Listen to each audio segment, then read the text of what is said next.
everyone, and welcome back to another episode of Grassroots Racer. As you can see, I'm in some new gear, so I want to thank Eagle Hire and Sales for giving me this shirt and this hat, and I believe there'll be more to come. Haley said there'll be hoodies, so I'll be keen for that because if you look at my social media, I think all you see me is the hoodie. So thank you so much, guys. I really appreciate it. And I also appreciate the fact that you guys lend me trailers whenever I need to transport the car. So I do really appreciate it. And if anyone's in the Bendigo region and is looking to hire, go to Eagle Hire because I guarantee they'll have your solution. But onto this week's episode of Grassroots Racer. We're doing another half-year highlights video. So obviously, if you've followed the show for a while, you notice we do yearly highlights, half-year highlights, sort of through the year. And we do apologise for not posting as much as, we've been quite busy. We had Morgan Park and then we had Queensland Raceway virtually straight afterwards. It's all been a little bit hectic trying to get the car. Anyway, we really appreciate you guys staying tuned. And I hope you enjoy the clips from this half-year highlights because I enjoyed doing these interviews as always. And I thought there were some pretty good clips in here. So make sure you leave a comment on which one was your favourite. And make sure to like, share, and subscribe. Thank you, everyone, and enjoy this episode of Grassroots Racer. Make sure that it's genuinely a level playing field, not just in the cars, but in the application of those rules. Yes, absolutely. And I'm going to give you this huge news scoop, Ayrton. I'm going to be resigning from the committee the day before our first round because I don't want any conflicts of interest as far as that. And I'm going to be racing to win the championship, 100%. And I'd love to see, and at the same time, I'm going to be selling and promoting the category and also the drivers in the category. I'm going to be trying to find you a sponsor, right? If you come on board and any other, I'll talk to anyone, mate. If it means it's going to benefit our members, mate, hand me the soapbox, let me get on top of it and hold my beer. Yeah, thanks, Justin. I really do appreciate it. And look, it's an opportunity I'd love to, welcome with wide arms because it's definitely a step up for me. It's definitely not a step backwards. Mate, we're so happy you see it. And you're a young guy and you're seeing what we're doing here. And, mate, that's very flattering and very rewarding for myself and Stacy and also the team at Formula RX8. Yeah. Look, I hope the project goes super well, and I'd love to be a part of it, honestly. Now, I thought I'd quickly ask you this because Dave really wanted me to ask, and I thought, all right, I'll ask. So we know you did a bit of sprint cars. He has a question. He goes, have you ever had trouble getting out of a sprint car, because it's so tight, and then ask him to tell you a story? That was the question. Thanks, Dave. So I haven't raced sprint cars in a couple of years. I know Olympic sprint cars. I went 410, but still, that's 600 horsepower, whatever. It's still far. But I crew and help out sponsor a car. Ryan Lancaster's car here in WA. It's a 410, and team manager at the time, Peter Harvey, said, "Oh, we've got to start the car up. Can you do an engine start at the workshop? Make sure it's okay before we go to the racing, because I'm the only one that can fit in the seat because he's a skinny guy." So, all right, mate, but forgetting that over the last couple of years I've put on a few kilos, right? Not racing, so been eating. And so we rock up to this place and the car's all there and the seat cushions are out of the seat, so the seat's very low. And so I jump in this car and push the love handles past the seat, and I felt myself wedge in. I went, "Oh, I'm in here pretty tight. There's no cushions, and which is aluminium, and I'm 6'2". My knees were beyond horizontal, and oh, geez, I'm tough. This is tough. I can't stay here very long. Right, this is tight." So Dave was there, and we started the car. We got it running. Had a problem with, I think it was the oil pressure gauge. So I sat in the car while I fixed the gauge, and somehow it clicked over the other side of the needle, so it wasn't working. Then we started again and we had it running. And I reckon I was in there for half an hour. It's Perth, it's summer, so it's hot. The old love handles are wrapped around the seat. And come time to get out, I couldn't get out of the thing. And it was And I started to panic a bit. I was trying to pull myself out, and the seats, I don't know if you ever sat in a sprint car seat, they're not square, they're more leveraged for holding yourself to the right hand side. So you got to sort of switch yourself in. Sorry, just quickly, are they the same as just a regular late model? Because I've sat in the late model seat and I know what the steel ones are like. Guessing. I'm similar. I think they're a different type of seat, but they'd be similar in the way that they wrap around you on the right side. Yep. And so Dave was there, and then he just wanted to help me out, and he's trying to pull me out the top of it, and all of a sudden I started to panic. I was cramping my legs, and I don't know what happened, but I made this horrible squeaky sounding voice, and it sounded like I was a bit of a girl having a cry. And anyway, some crew chiefs laughing at me, and I wanted to cut the car off so I could get out of this car. About 10 minutes, I couldn't get out, and I said, "This is really serious. I can't get out." And now everyone's laughing, and it's great. It's what's good about speedways. No one cares. I just think it's great. Everyone has a good time. Everyone laughs at you. So anyway, I got out. Finally got out. Dave helped me, pull me out, and I can send you a picture, I guess, for your podcast. The bruises on my back and my side looked like they've been in a fight with Tyson. It was shocking. Anyway, it's a memory that I want to get, but I'm sure it's a memory that Dave and Peter will long treasure. I thought it was really funny for them. Well, so yeah, that was a difficult moment. Moto 86, it's a really good series for the national coverage you get. But if this series with Justin takes off, you got to think about it. You're looking at national TV coverage for a split of the cost of 86. That's almost too good to be true in a way. They thought 86s was the go-to. Yeah, and mate, like I said, if you want to go 86 racing, even in the scholarship series, you're talking, I don't know, 15K around. I would assume if you're paying somebody to do the transport and so forth. Obviously you can do it cheaper as a a family run operation, call it that. But when you actually start to level it out, and you're paying family for accommodation and meals and blah, blah, blah, blah, you kind of start to absorb some of that cost, and then you go, oh, hang on, it's actually not that much cheaper.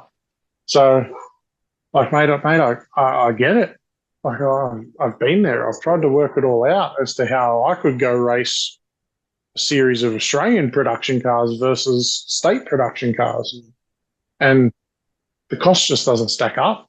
And I'm lucky. Like, I've got some really good, I'll call them lifelong friends that I've made that help me out with, filters and oil and what have you. And all that takes cost out, the team at Motor Active with Mobile and, the guys at K&N help me out with filters, and, DBA have always helped me out with brakes, Project Mu.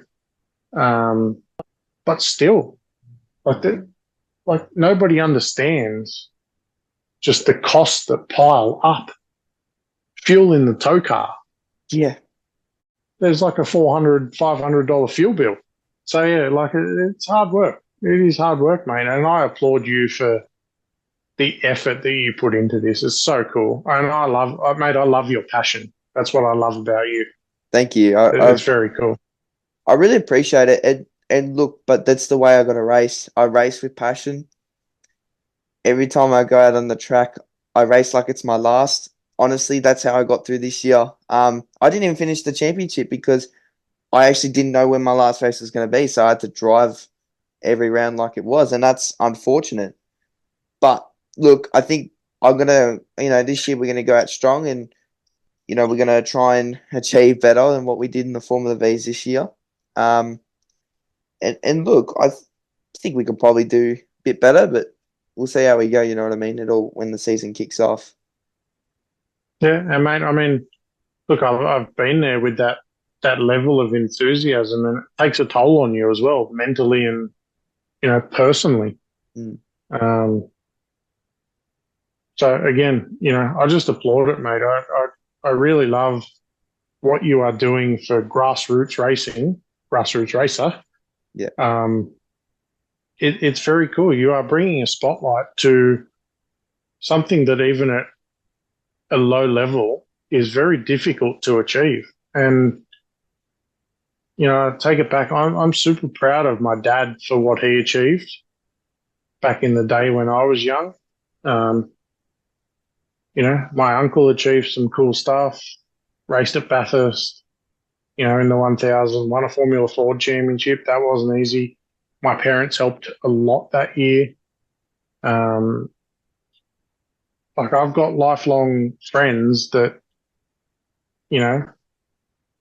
I call racetrack dad from those days that still help me out now.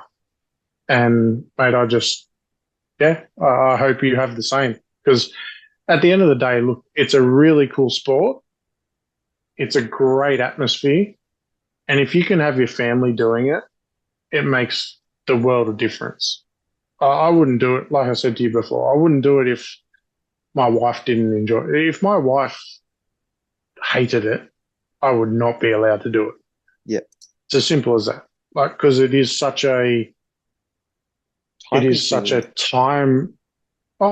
such a money-hungry, time-hungry sport that you need the support of the people around you. So, yeah, mate, I just applaud what you're doing. I love it. As a personal preference, so what did you prefer?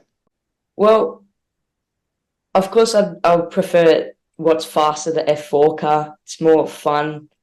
The gear shifts are paddles, so that's a bit easier. But, yeah, I didn't mind the 86 either, so it's pretty even. Fair enough. You could see yourself in anything. But what are your plans for this year? So, we did talk about you will head back over to Dubai, but have you got any other plans for the year? And what can we see you racing in? Well, this year I'll be doing the Showing Kart Championship in X30 up against some of the best drivers in Australia.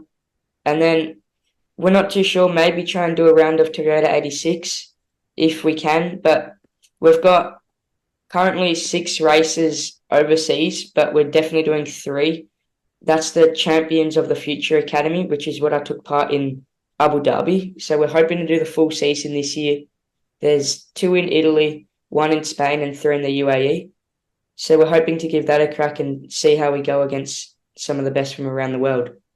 Yeah, so I'm guessing for now the plan would be to race the 3 in the UAE because they're a bit closer. But, given your heritage, I'm guessing you'd love to go to Italy to race. Yeah, I'd love to go to Italy. I've never been there before, but yeah, to go there and race would be awesome. We did obviously the Bathurst 12 hour with the 2 Grand Am RX8s. We ran those in the Bathurst 12 hour in 2015. That was certainly a big bucket list item for me. Being an ex-rally guy, I'm into more endurance racing. So to do an endurance race like the Bathurst 12 hour, I had a good friend of mine that I started autocrossing with back in the days, Barry McGaw, who is chief of sub-assembly at Gary Rogers Motorsport. He was my co-team chief. He was. And we both ran the team and ran the 12-hour team, and that worked really well. We finished with those cars. We finished 2nd and 3rd in class in the 2015 12-hour and got both cars to the finish, which was a pretty amazing feat. That's pretty much good about that 12-hour race, just to let alone finish, because that obviously was on just this weekend past, and it was a cool race for some people. So the Bathurst obviously has its challenges, it always does. And to finish your cars there, it's a great achievement, and on the podium obviously as well. It's awesome. Yeah. Look, we got 2nd and 3rd in invitation class, which was very good. I know a lot of people that have been to the 12-hour, and they've been, it's taken them 5 or 6 attempts to even get to the finish. We got 2 cars to the finish in our first attempt, which was, a great credit to both, myself, Barry, and all of the team. All of the team were, a lot of my personal friends from all around the country and IP competitors, and I had IP, my IP mate, Paul White from Sydney was the fuel guy. My local mate that I went to kindergarten with, Darren McKimmie, and his son Nick were my wheel guys. Dan Verica was my spike man to the Airjacks. Bryden Derbyshire, another IP guy, he was the dead man on the fuel. Graham Gilliland, who runs an RX7 sports sedan, who I build the engines for and work for during the day. He was my tyre guy. He looked after all the tyres for us. So, I conscripted everybody. My wife and my daughters and Graham's wife, Anne, that was our catering team. They fed us all, So we really brought in a whole bunch of, our friends and our families to help us achieve what we did. And it was a really great thing. No one ever says, no, I've never heard a bad word from anybody about that effort that we did there. That was, everyone always has glowing reports. So it's great. It's a really good feeling. Yeah, that's obviously really good. And to come off a success at Bathurst, like, it's just the best feeling I bet you could possibly have. And look, it's a big team effort. Something like that, it'd probably be very costly because you got to try and run up with guys who come from, different countries and are trying to win the Bathurst 12-hour, because even Valentino Rossi over the weekend, MotoGP champion, and he was saying, like, it's a big event and to come over here is something special. So from someone like him who's got a big name, it's no small event. Building good relationships with people from a grassroots point of view is definitely important. And I encourage, I guess, any young racers out there that look after your sponsors, do that extra mile, go over and beyond. Yeah. Because it's you need sponsorship to go racing. That's the reality of it. So but it's a very, very important facet of motorsport. Yeah, and look, James, what advice would you give to your 16-year-old self if you could talk to him?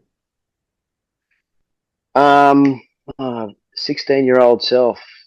That's probably another good question. I probably would say the same thing, is just if you want it bad enough, you'll make it happen. And a lot of it is up to you. So you'll find people along the way that will help you, but it'll be your attitude and your work until along the way that will be the reason as to why people will want to put themselves in a position to help you. So, cool. Yeah.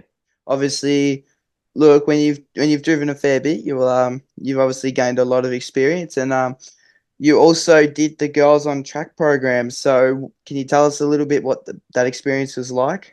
I think Girls on Track program is an awesome program to be a part of. Obviously, sadly, you boys don't get to experience it. But the people running it, like Priyanka and the Girls on Track champions, they're awesome. They give you all the networks that you need. Everyone's able to get comfortable and actually have a conversation. No one's too shy. I was lucky enough to attend the F1 Girls on Track program, which was just a whole nother lifetime. It feels like it was an absolute dream. We got to go and experience being in the F1 garages. Some of the girls got to change the F1 wheels. We all got to hold the steering wheel. People's dream that you can't pay for, basically. Like, we're in the driver's lounge area, so we could see Lewis and Max and everyone up close. Like, there wasn't a gate in between us. We got to really experience what they go through, like the amount of paparazzi trying to get in, people trying to jump gates. Like, it was an awesome experience, and I'd highly recommend anyone that's a female that's not just wanting to be a driver. Simple things like media, dietitian, personal trainers, just everything that goes into making us drivers be able to perform, and teams and team managers even. People wanting to do logistics, like a range of places that then the program offers that you can do. But I think if any girls out there going, oh, should I apply, should I not? You need to. Like, you need to just experience it, because I promise you right now, it's just like a drug. It's just addiction. You just want to keep going back because it's a free program. And why not go and experience something with people that are really skilled in what they do, and get advice and be able to network. And you never know, you might pick up a job from it, or you could pick up some sponsorship. There's a lot of networking that goes on. So at the F1, we had a networking session that it went for about an hour to 2 hours, where we had lunch, and we actually got to speak to massive sponsors, for example, like Super Cheap, and just big sponsors that you go, oh, I'd love to have them on board. We were lucky enough to be able to sit down and have a conversation with them. And Renee Winterbottom was there. Lauren Hazelwood was there. There was some big names that you go, that's really cool. Like, I actually got to have a one-on-one conversation. It wasn't planned. It was just you go and introduce yourself, and it's making your name get out there, which a lot of those people I've stayed in touch with now. So it's pretty cool. It's definitely a program that any female in motorsport should definitely look at being a part of, no matter your age. They do younger kids all the way up to adults. So it's a program that's really good to see that's happening in motorsport, because there's not many of us out there, but it's slowly starting to build up through these sort of programs. Yeah, and correct me if I'm wrong, but like you were saying, like, there's opportunities for all positions in motorsport, and obviously Motorsport Australia always looking for volunteers as well. You know, even if you've always wanted to be an official, even photographers, I could be wrong, but I think they do that in the program too. Yeah, Everything. 100%. I think there's Everything down to first aid people, like literally anything that needs to happen at a racetrack. You could be wanting to be a volunteer for an official, for instance, and they actually have people that are in those jobs that come and do it. So I've done a few talks at those events. Being a driver, there's not many of us girl drivers out there, so it's just, I guess it's just cool to see other people wanting to be involved in motorsport. Like the officials, for instance, we wouldn't be racing if it wasn't for them. They're all volunteers. Half them aren't getting paid. So it is a big push for volunteers, in which the program, it literally is a non-profit, I guess you could say, program that wants to just get more people involved. So why not do it for everything in motorsport, not just drivers or engineers? I know two girls that I'm really good friends with through that program that we did at the F1. They've now got full-time jobs in motorsport being photographers, which they're lucky enough to go all around Australia with these teams and get paid to actually do what they love. So it's really good to see. Yeah, it is 100%. There's positions available at Motorsport Australia, and we encourage people to, you know, even go to your local events if you don't want to go big time. It helps everyone, and as racers, we do appreciate the officials. 100%. Even down to go-karting tracks, I found so many people. My dad, for instance, he just did a scrutineering course just because he could do it when we weren't racing. So just anything really. Like mum used to be a canteen mum. She'd just work in the canteens at the go-kart tracks. Literally anything helps. Any track, whether you're at a go-kart track, motorbike track, anything to do with motorsport, it all helps. And half these people are doing it for nothing just because they love it. So yeah, we are very appreciative of all the efforts that go in. Yeah, and what advice would you give to younger guys or girls who want to get started out in motorsport? Give it a go. Don't be scared to push yourself, I think. Everything's always going to be a challenge. I'm always challenging myself to find a new sponsor at least once a week or make those scary meetings. You just have to give it a go. You won't know until you actually do it. I wouldn't ever say to my younger self, you know what, you're going to be a Formula 4 driver in 2 years. I would have never thought that until I just gave it my all. And here we are looking at 2025 options, and they're looking even bigger. So just give it a go, I think. Challenge yourself. I do have a question, though, for you. So how do you approach capturing the essence or, like, the atmosphere of the event? You know, you're sitting there. How do you sort of time to get those beautiful pictures? You've got to do your homework. Before you go for a weekend, yes, of course, we're studying the race schedule, you know, who's racing at what time, but you've also got to take into account where the sun is in the morning. You know, you don't want to be shooting into the sun as such, because it's going to ruin the photos. You sort of want the sun behind you, so it's lighting up the cars. So that determines where the locations you're going to use compared to where the sun is.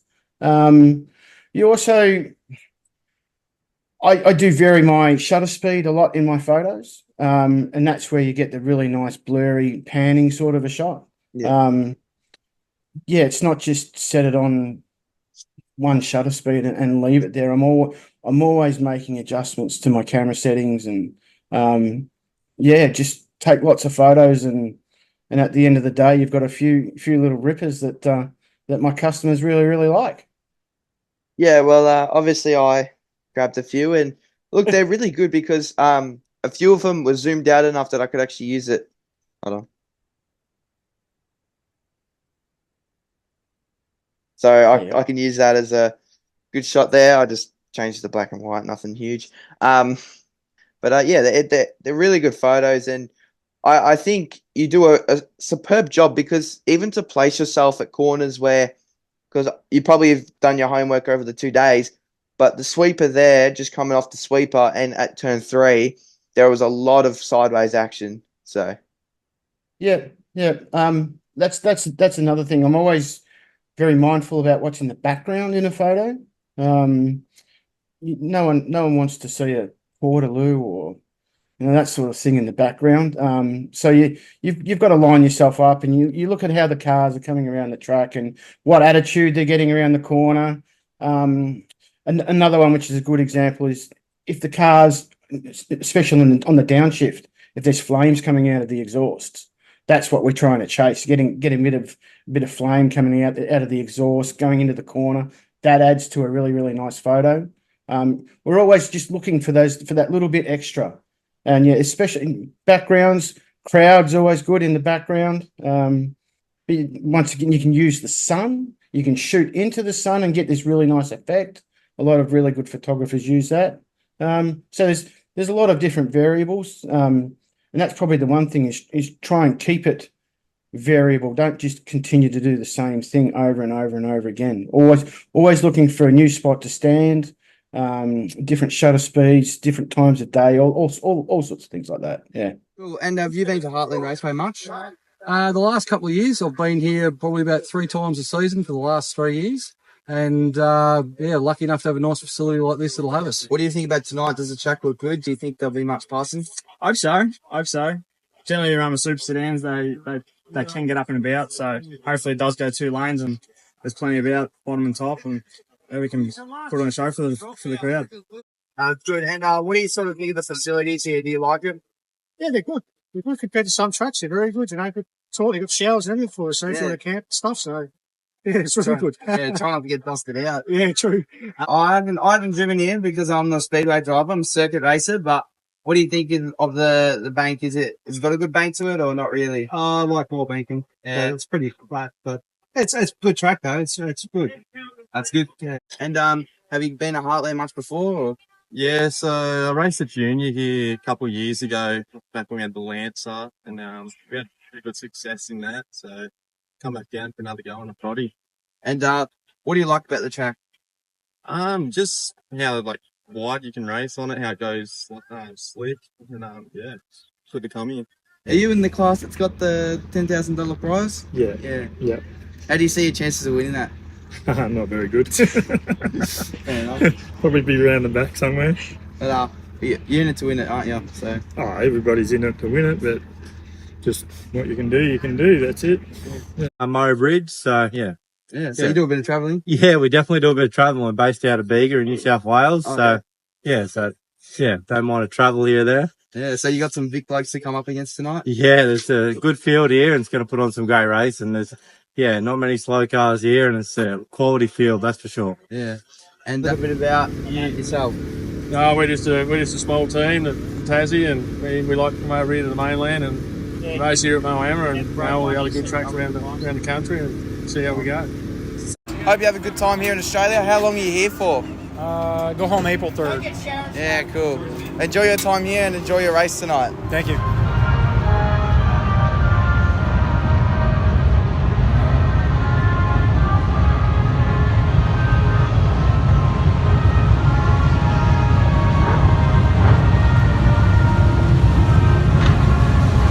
Yeah, you're pretty sweet. The Formula Vs don't go too quick, but they're a very nice car to learn car control in. Oh, absolutely. With the engine out the back, all that pendulum out the back of the car, like you say, once it gets going, it's got some momentum behind it, so it takes a bit of effort to bring it back. So, I mean, that's the interesting thing between that and the Clubman.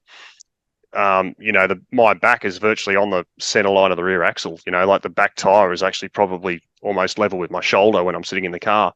So as soon as the back goes out, you feel it because you're sitting right on the rear axle. So now, in saying that car's got an open diff center, so there's no real worry about it two-wheeling or anything. But that can create other issues. But yeah, you just feel it as soon as it lets go. But that's like you say, you've got to let it slide a bit.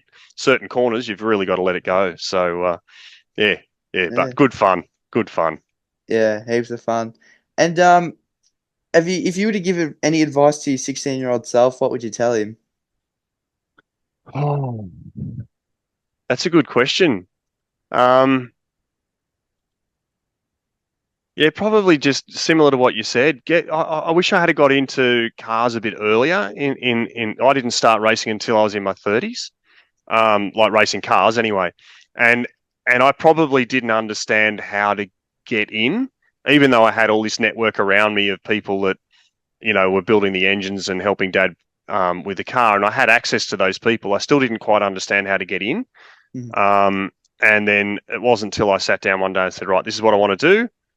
And we went through some stuff and we decided, right, improve production. And someone suggested me to buy a Sprinter, and it didn't take more than 2 seconds for me to make the decision that was the right car for me. Because I watching John Smith back in the 80s in that little Corolla, belting across the top of the mountain with Brocky, giving him a hard time across the top of the hill because he was slow and Brocky was slowing him up. That was just one of those images in my head that I'm like, oh, as soon as I got off it, suggested a Sprinter, I'm like, yeah, no, that's it. That's what we're going to do. And then, fortunately I got to meet John and race with John a few times in historics up until unfortunately he had his accident. So Winton's a good track though to sort of test what you've got, except if you got more of a what you've got car, because they're probably better for. Sandown's probably a really good track for those cars. I'd assume. Yeah, the high horsepower. Yeah, I mean Sandown is like 10 minutes from my factory, or like max 15-20 minutes from where I live. So I've been to Sandown more than anywhere. I've been to Sandown plenty of times. Yeah, awesome track. Yeah, I mean it's simple, but it's fun as, and like being so close to my where I am. It's I mean for me to drive to Winton, like I've been there. I've been to Winton four times in just different cars and bits and pieces, and it's awesome, but it's a bit of a commitment. Whereas if you just go to Sandown, you have a problem, you just drive 15 minutes home. But I mean Winton's cool because it's got some like a bit of undulation, like a bit of downhill. Yeah. And, I mean it's not heaps, but I still think it, like, I know people, like, maybe with, sort of they give bigger a shit. cars, but I think it's, I don't know, I love it, but, I think Sandown, though, is still very underrated. People very easily push that out of the way when they talk about great tracks. I love Sandown personally. It's a real, as much as it's horsepower, it's also a real driver's track at the same time. Yeah. You've got to hit the corners right, otherwise you're messed up for the next. Because of the straights, if you mess up the corner coming onto the straight, then you're done for that long straight at the back or in the main. Yeah, especially you would be in a V or a little open wheeler like that. Absolutely, yeah. Nice. But I did think I'd mention sidecars. Seems like you guys are going quite quick. What safety measures do you guys sort of take to keep the sport running and minimize any, sort of. So we run top quality helmets. HJC Australia look after us with good helmets. Really good discount for them. We run top helmets, good leathers, good boots, gloves, and just big balls holding on, basically. So it's a passenger's job is, but their safety is down to them. They've got to be switched on the whole time. As soon as they let go, when they're doing transitions, one hand's always got to be on the bar. They let go once, they're out the back. Yeah. Eamon, my passenger, he's never come off of me. He's bloody brilliant. Yeah, I look up to him to what he can do. Yeah. Yeah. Do you ever get you know how motorbikes they get the wobbles? Does that ever happen or? I like tank slappers. Yeah. Yeah, like yeah. So a sidecar that's not set up can do that to you. Can get out of control as well. Sidecars. So when all three brakes, so you got three brakes on the side, all three wheels got brakes. They're all run off one lever, which is a bias setup. And if the bias is wrong, they'll start really head shaking on you, and then right. yeah, you're in a world of strife. Yeah. Yeah. Obviously, TA2's, the next chapter for you, and that's what you're in at the moment. Is there anything that you see happening in the long term, or where you'd like to be? Look, I'll never say no to anything, but at the end of the day, we're a small budget team. So I think TA, and I'm too old at the end of the day. I'm 28 in November. Like we've just a little bit past where something like a supercar team would look at you or something like that. We're just out there having some fun now.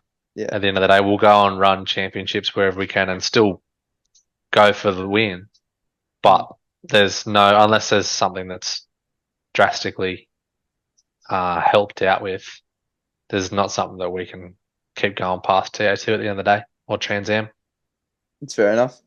But yeah, obviously it's hard to sort of keep going in motorsports. And you've been racing since 11 years old. So if you were to go back and tell your 16-year-old self some advice, what would you tell him?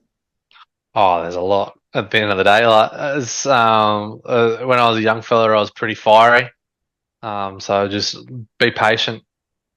The results will come. Just keep working at your craft at the end of the day. Just keep learning. Be a big sponge. If someone tells you to do something, you just keep asking questions. Learn it, gain the experience, and then it'll come to you along the way. Cool. No, look, I kind of made a decision pretty consciously when I got back into karting or motorsport in general. I felt like I'd have missed an opportunity to experience it. For my first 25 years of life or so, and I've just made a really conscious decision to try and become involved with as many different types of motorsport or get experience in as many different types of motorsport as I can. So. Sidecar is the next one. Look, they all kind of tick the crazy box as well. I don't know why that is, but I love the Division 1 supercar. There's just nothing like it. The sidecar racing, well, look, there's probably nothing like that either. And it's like there's lessons you can apply from one to the other. But at the end of the day, you got a lot of trust in somebody else, and you're not in control of the brakes or the accelerator. And then, ultimately, rally would be another category that I'd love to graduate to. But I'm treating this all as a learning experience, I guess, and just trying to develop as a driver through various categories. Yeah, awesome. I was going to say, are you going in as a rider? Are you going to steer the thing, or are you just going to lean over and help balance it? Yeah, I'll just be ballast, mate. So the bloke that I've probably secured a ride with is a very talented, a rider driver. Very fast guy and very safe, which was important to me. So no, look, we're hoping we'll have quite a competitive run next year anyway. Yeah, no, that sounds awesome. We'll have to keep an eye out for you and see how you're doing. But then after you jumped out of go-karts, what did you move into next? So we from go-karts, we actually did this program called the Race Academy International. Trevor Mirabito and a bunch of guys and stuff set this up to just try, and it was like a driver search competition, try to get the people that weren't that funded to sort of get them into grassroots motorsport. So we ended up winning that drive, and for that we got 3 rounds in the BMW E36 series in one of Dave Bailey's spare cars, so that he was kind of leasing out here and there. So we jumped into that and had a little bit of success. Got a win and a few podiums and stuff like that. So I think we finished 3rd in the championship that year, and we only did 3 of the 4 rounds. So pretty good effort. And then from there we were like, what do we do? We gotta see if we can do something like this. So we ended up buying a car ourselves with the intent and just to start building it over the course of a year, put a little bit of money aside and build it when we could. And that was right at the start of 2020. So then COVID hit. So had a lot of free time after that with working at a go-kart track. We were pretty much the first things to get shut down with people needing to share helmets and stuff like that. So yeah, we had like 10 weeks straight away just to sort of, you know, head down, bum up, and try to get some progress done on the car. So we ended up finishing it at the end of 2020 and debuted it in 2021, and we won the first round straight away. So that was pretty decent. And then unfortunately we had a couple of mechanical problems throughout that season in 2021, and then COVID hit again, so they cut the season short. We ended up finishing third in that season as well. So yeah, but the car's strong. It's a fantastic platform. It's really sort of helped me adapt to the RX-8 platform as well. You know, front engine, rear drive. They have very similar 50-50 weight distribution and stuff like that. The engine sits behind the front axle, so it's a very nice handling car. So yeah, just low on power because we only run the 1.8 liters or 1.9 in the newer model ones. But yeah, it's one of the best handling cars. Just not that much power, so you can tell. Obviously, those E36 platforms are, you know, with the M3s and stuff like that, they're pretty bulletproof cars. So awesome. And with open pit lane in South Australia, how do you guys sort of help people who want to bring something along and they're not sure how to do it all? How do you guys get people into grassroots motorsport? And can you sort of give us a little bit of a vision of what it takes? Yeah, look, I'm a big advocate of getting people that are totally new to motorsport and kind of enjoying a low pressure way of doing it. I think, you know, some of the track hosted days can be quite high pressure because you've got that limited session and you're being pushed out on track, you know, herded out all at the same time. So even though, you know, we get a lot of people that are experienced and want to use our events as kind of a test session or to, you know, really hone their abilities. I actually think it's a great entry point. The issues that we have is that, you know, we're basically the most expensive track day in the state. And, you know, I can't apologize for that. You know, we don't have the multiplier of 4 different groups of cars going out. So we have far fewer maximum entries, which means, you know, the cost is higher accordingly. But it also means you often don't get people with, you know, that are kind of absolute idiots because they've only paid, you know, $80 or $100 to be there and smashing into other cars and things like that. It tends to be people that go, hey, you know, I know it's expensive. I get why it's expensive, and I understand that it's still a benefit to me, and I want to, you know, I'm committed to honing my craft with kind of other like-minded people with the same sort of thing. In terms of getting people into motorsport, like I said, I've got a big passion for getting new people, especially young people, into motorsport. I think, unfortunately, in Australia, we lose a lot of talent kind of overseas because, like, you get, you know, kids come up through karting and, you know, the really, really good ones have won everything by, you know, 10, 11, 12 years old. And then they're like, they can't get in a tin top, even a basic one, until they're 14. So it's kind of, you know, we often lose those. So that's something I'm an advocate for in, you know, trying to, I guess, lower that threshold a little bit to put, you know, kids out in slower cars. You know, for example, I've got a Volkswagen Up 1 litre 3-cylinder hatchback that we've done budget endurance racing in. It's one event, it's one event outright. But it's all about just keeping the car moving, even if it's not going that quick, and avoiding time in the pits and doing your strategies and whatnot. And I'd love to kind of be able to expand that series down in terms of age. And yeah, I'd really love. So I'm talking about my other business here now, motor events racing. I'd really like to have an all junior team at some point. You know, whether they're, you know, whether we can get the age down or whether it's, you know, 14 to 18-year-olds, but having all the drivers, the team manager, the strategist, everyone working on it, you know, and that, you know, there's still plenty of adults around kind of, in a support capacity if necessary. But that's definitely one of the goals. One having an all female team, and one having an all junior team in motor events. That would tick some boxes for me. Yeah. And, what are some of the unique challenges that you probably face that a lot of people don't see, sort of more behind the scenes stuff that you sort of challenges, I guess, you face? Yeah. Yeah, so I think everyone can agree that money is a huge factor in racing, and I think that's everyone's issue, so that's kind of boring because everyone has the same thing. I think uniquely, just being a female in motorsport is a little bit difficult. Honestly, I think now is a great time to be a female in motorsport because there is such a push for it. But since I got into motorsport so late because I was terrified. I think I was 17 when I first started racing, and I didn't go into karting or anything when I was younger because I was scared of the guys, and I would be the only girl there. In Time Attack, I am the only girl in this series, but I don't mind now because all these guys that I race with are just amazing. They're all mates with my dad, and they treat me like their daughter, and they're so supportive and lovely. But it can be a little bit of a challenge just being female, surrounded by all these crazy guys, but it is a lot of fun. Yeah.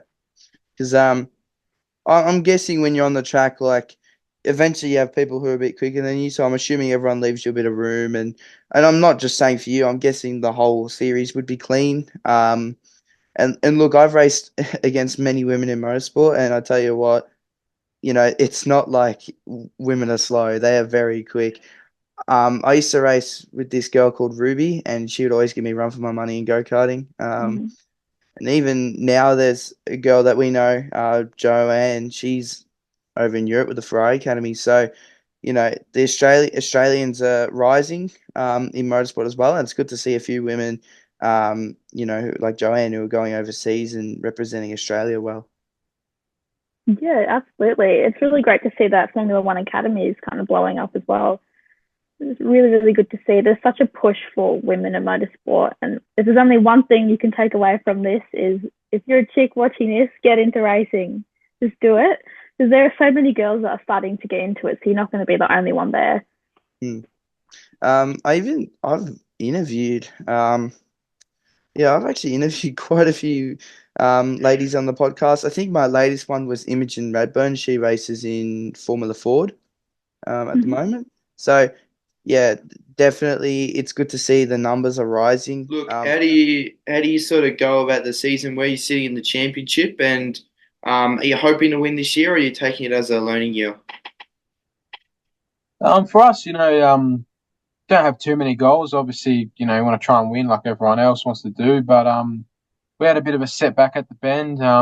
Someone had a brake failure or something, or ABS with these cars, but we're doing really well at the bend. We had the pace to be in the top 10, and obviously myself being from Adelaide definitely was an advantage from doing heaps of laps there. But look, I think going into the next couple of rounds, just to keep learning these tracks, keep learning these cars, and hopefully, it'd be pretty unreal to just be with the front runners too.